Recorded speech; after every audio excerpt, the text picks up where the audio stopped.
घर, रिज़्क़ और माल में बरकत और कुशादगी की दुआ। बिस्मिल्लाहिर्रहमानिर्रहीम।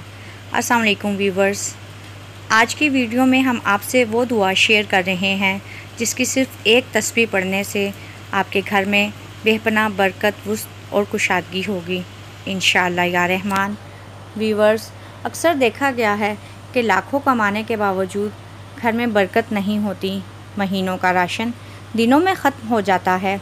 बड़े घर में भी तंगी का एहसास होता है, लेकिन इस दुआ की सिर्फ़ एक तस्बीह पढ़ने से इंशाअल्लाह ताला आपका महीनों का राशन सालों में चलेगा।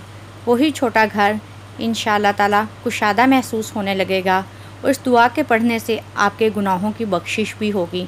और जब इंसान के गुनाह माफ़ होते हैं तो इसके रिज़्क़ में भी बरकत अता की जाती है।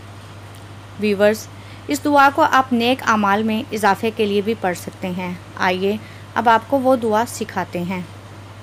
अल्लाहुम्मग़फ़िरली ज़म्बी व वसीली फ़ी दारी व बारिक ली फ़ी रिज़्क़ी। दोबारा सुन लीजिए। अल्लाहुम्मग़फ़िरली ज़म्बी व वसीली फ़ी दारी व बारिक ली फ़ी रिज़्क़ी। तर्जुमा: ए अल्लाह, मेरे गुनाह माफ़ कर दे, मेरे घर में वुस्अत पैदा कर दे और मेरे रिज़्क़ में बरकत दे दे। व्यूवर्स, अगर आपको हमारी ये वीडियो पसंद आए तो इसे लाइक, शेयर और हमारे चैनल को सब्सक्राइब ज़रूर कीजिएगा। जज़ाकल्लाहु खैर। अल्लाह हाफ़िज़।